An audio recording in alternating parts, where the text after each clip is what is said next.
इसके बाद हम पार्ट 2 में चर्चा कर रहे हैं कुछ अन्य सवालों की, जैसे कि आपको दिए जाएंगे।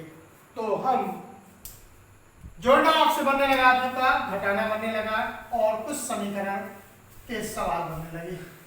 और आगे हम पढ़ते हैं आव्यूह की रचना कैसे की जाती है। तो आव्यूह की रचना आपको मालूम है कि पंक्ति और कॉलम से होती है।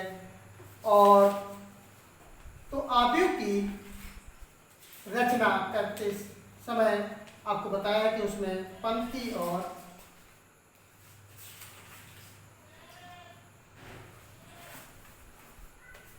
सवाल है कोई हमारा aij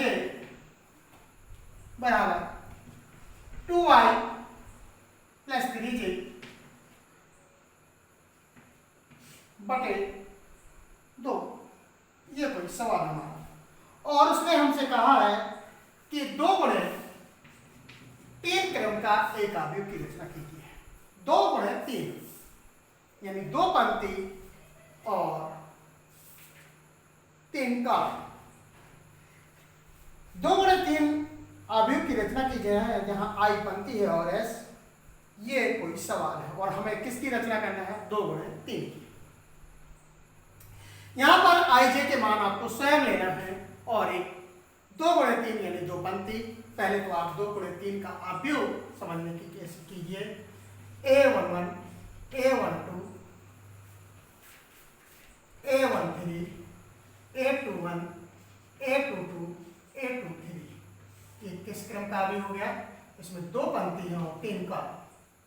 पहली पंक्ति, दूसरा कॉलम, मतलब दूसरी पंक्ति, पहला स्तंभ, दूसरा स्तंभ, तीसरा स्तंभ, ये आपको ज्ञात होना चाहिए। फिर समझ लीजिए कि हमें इस एक रिलेशन दिया है, संबंध दिया गया है और हमें 2 गुणे 3 क्रम का आव्यूह की रचना की है। तो 2 गुणे 3 पहले, सबसे पहले आपको इसी की बात बताई गई थी। 2 गुणे 3 का मतलब है कि 2 पंक्ति और 3 कॉलम। तो कैसे ले आएंगे? a11 a12 a13 a21 a22 और a23 यानी 2 गुणे 3 क्रम का। तो हमें यहाँ पर मान रखना है। सबसे पहले आपको a11 का मतलब है आपको i के स्थान पर 1 और j के स्थान पर 1। तो 2 गुणे 1 3 गुणे 1 बटे 2 कितना हो गया? 2 प्लस 3 बटे 2 सो 5 बटे 2। ये अगर आपको रिलेशनशिप है, अगला पेपर निकालेंगे हम a12 यानी अब आप समझ लेंगे कि पंक्ति i के स्थान पर 1 रखना है और j के स्थान पर 2। i के स्थान पर 1 और j के स्थान पर 1 2। i का मतलब है आपकी पंक्ति और j का मतलब है स्तंभ। ये भूलना नहीं, पहला शुरुआत में मैंने आपको फंडामेंटल में यही बात बताई थी। आप 2 गुणे 1 धन 3 गुणे 2 बटे 2, ये हो जाएगा 2 और 3 दूनी 6, 3 दूनी 6 बटे 2 8 बटे 2 बराबर 4। इसके बाद a13 हमने पहले से बना के बताया आपको। a13 फिर वही बात आई, i के स्थान पर 1 और j के स्थान पर 3। 2 गुणे 1 धन 3 गुणे 3 बटे 2 और 2 9 बटे 2 9 2 11 बटे 2। फिर हमें अगला हमारा है a21 का मतलब है कि एक i के स्थान पर 2 यानी दूसरी पंक्ति पहला कॉलम। तो 2 गुणे 2 और 3 गुणे 1 बटे 2। सवाल वही है, इसी में बार बार मान रखना है। तो 4 धन 3 बटे 2 सो 7 बटे 2। a22 का मतलब है कि 2 गुणे 2 3 गुणे 2 बटे 2 सो 4 धन 6 बटे 2 10 बटे 2 सो बराबर 5। और अंतिम a23 2 गुणे 2 धन 3 गुणे 3 बटे 2 सो 4 धन 3 का 9 बटे 2 सो 13 बटे 2। फिर समझ लीजिए हमारा सवाल था कि एक आव्यूह की रचना करना है। किस क्रम का आव्यूह? 2 गुणे 3 क्रम का, और जिसका एक रिलेशनशिप हमको दिया गया है आई और जे के रूप में। आई का मतलब है पंक्ति और जे का मतलब है कॉलम। हमें सबसे पहली बात ये मालूम होनी चाहिए कि 2 गुणे 3 का मतलब क्या होता है। 2 गुणे 3 का मतलब है कि ऐसा अभियुक्त जिसमें 2 पंक्ति और 3 कॉलम हो। तो 2 पंक्ति A11, A12, A13, क्योंकि 3 कॉलम उसने कहे हैं तो हमने 3 तक कहे हैं। यदि वो 4 तक कॉलम कहता तो हम A14 कर देते, अगर 2 तक कॉलम कहता तो A2 तक चलते, मतलब कॉलम जहां तक है वहां तक हमको कार्य करना है। इसके बाद A21, क्योंकि 2 पंक्ति बनाना है, A21, A22, A23। ये हमें जब इसकी जानकारी हमें होगी तब हम ये कार और ये मान निकाल सकते हैं। अब क्या किया हमने, A11 लिया पहले, इसको देखते हुए, यानी A11 का मतलब है आई के स्थान पर 1 और जे के स्थान पर। इस रिलेशन में हमने आई के स्थान पर 1 और जे के स्थान पर 1 रख के मान निकाल लिया। ठीक इसी प्रकार A12 आई के स्थान पर 1 जे, और इसी प्रकार। अब इतना करने के बाद आपको इन्हीं मानों को आपको अभियुक्त में रख देना है। तो आपका रिलेशन होगा, कैसे रखेंगे, पहले 5/2, 4, 1/2, 7/2, 5 और 13/2। ये आपका 2 गुणे 3 क्रम का अभियुक्त प्राप्त हो गया। ये आंसर है। और इस प्रकार से हम कोई भी अभियुक्त का रिलेशनशिप दिया होगा तो हम कोई भी कार्य कर सकते हैं। इससे संबंधित सवाल थे आपके। तो अभियुक्त में हम संक्रिया पढ़ रहे हैं। अभी हमने पहले जोड़ना पढ़ा, फिर घटाना पढ़ा, फिर उससे रिलेशन संबंधित सवाल पढ़े। अब एक अभियुक्त की रचना की, हमने एक रिलेशनशिप दिया गया था, संबंध दिया गया था, और जिस क्रम का अभियुक्त उसने कहा हमने उस क्रम का अभियुक्त बनाया। फिर इसके बाद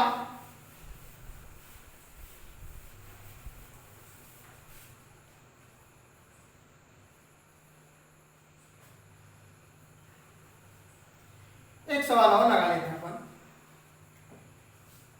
Aij बराबर 2i माइनस जे,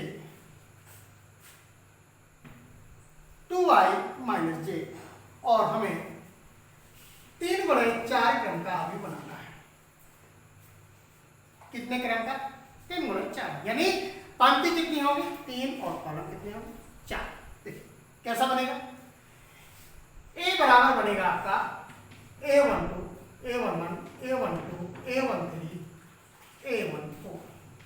अब आपको समझ में आ गया कि 4 स्तंभ है तो 4 स्तंभ तक पहुंच जाए।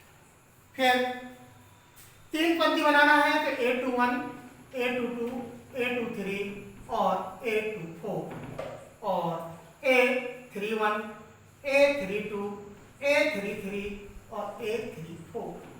ये बन गया आपका 3 गुणे 4। कितने मान रखना है आपको, 4 तिया 12 बार आपको मान निकालना है। जो मान निकाल आएंगे उन मानों को आपको यहाँ पर अभियुक्त की रचना कर देना है। आप मेरी बात समझ गए होंगे, और आप निकाल लेंगे, और निकालने के बाद वहां पर मान रख देंगे। लेकिन पहले जो रिलेशन दिया है और क्या निकालना है, आपको इस प्राथमिक ज्ञान होना चाहिए। जब तक आपको प्राथमिक ज्ञान ये नहीं होगा, मतलब तब तक आप सवाल हल नहीं कर सकते हैं। तो आपने देखा कि हम किसी भी अगर रिलेशनशिप हमको दिया है तो हम किसी भी अभियुक्त की रचना कर सकते हैं। तो अभियुक्त बनाना हम सीख गए। इसके बाद मैंने एक शब्द बोला था कि अभियुक्त उन समस्त नियमों का पालन करते हैं जिनका बीजगणित में पालन होता है। तो थोड़ी सी चर्चा नियमों पे हम कर लेते हैं। अभियुक्त क्रम विनिमय नियम का पालन करते हैं। क्रम विनिमय नियम का मतलब है A धन B बराबर B धन A। अगर 2 अभियुक्त हमको है दिए गए हैं, कोई भी उदाहरण देके हम सिद्ध कर सकते हैं, तो उसको A को पहले लिख के B के साथ जोड़िए या B के साथ A को जोड़िए। क्योंकि जोड़ में आपको पता है कि संगत अभियुक्त जुड़ते हैं तो उस पर कोई फर्क नहीं पड़ता। थोड़ी देर के लिए A धन B, मान लीजिए हमने कोई एग्जाम्पल ले लिया, 1 2 3 4 प्लस 4 5 1 2। चलिए जोड़ लेते हैं, मौखिक जोड़ते हैं। 4 में 1 जोड़ेंगे तो 5 आ जाएगा, 5 में 2 जोड़ेंगे तो 7, 3 में 1 जोड़ेंगे तो 4 और 4 में 2 जोड़ेंगे तो 6। ये देखिए कैसा संगत अंक A11 के साथ B11, A12 के साथ B12 और इसके साथ ये जोड़ा है। अब मान लीजिए आप जानते हैं कि B प्लस A लिखेंगे तो हम B को पहले लिखेंगे। कैसे B को लिखेंगे? 4 5 1 2 प्लस क्या करेंगे 1 2 3 4। आपको मालूम है कि अंक गणित में त्रिकोणमितीय नियम का पालन होता है, तो 4 और 1 5 आ जाएगा, 5 और 2 7 आ जाएगा। इस प्रकार से आप त्रिकोणमितीय नियम का पालन होता है। साहचर्य नियम का भी पालन होता है। साहचर्य नियम, साहचर्य नियम कितने आव्यूह के लिए लगेगा? 3 आव्यूह के लिए। तो पहले हम 2 आव्यूह को मंझले कोष्ठक में बंद करके जोड़ेंगे, उसके बाद जितना योगफल आएगा उसको तीसरे आव्यूह के साथ जोड़ते हैं। कैसा होता है ये? a प्लस बी प्लस सी बराबर होता है a प्लस बी प्लस सी। क्या अंतर है इन दोनों में? आपको a और b को पहले जोड़ना है, जितना योगफल आ जाएगा उसके साथ c को जोड़ना है, और वहां पर पहले b और c को जोड़ना है, जितना योगफल आए a के साथ। तो ये इन नियमों का पालन करते हैं। कल हम या अगले वीडियो में हम गुणा संक्रिया आव्यूह की, उसको बहुत ध्यान से देखना पड़ेगा क्योंकि आव्यूह में गुणा संक्रिया थोड़ी सी जटिल है, कठिन नहीं है, और यदि आपको समझ में आ जाएगी तो आपको कोई दिक्कत नहीं। तो कल के वीडियो में गुणा संक्रिया को समझाया जाएगा।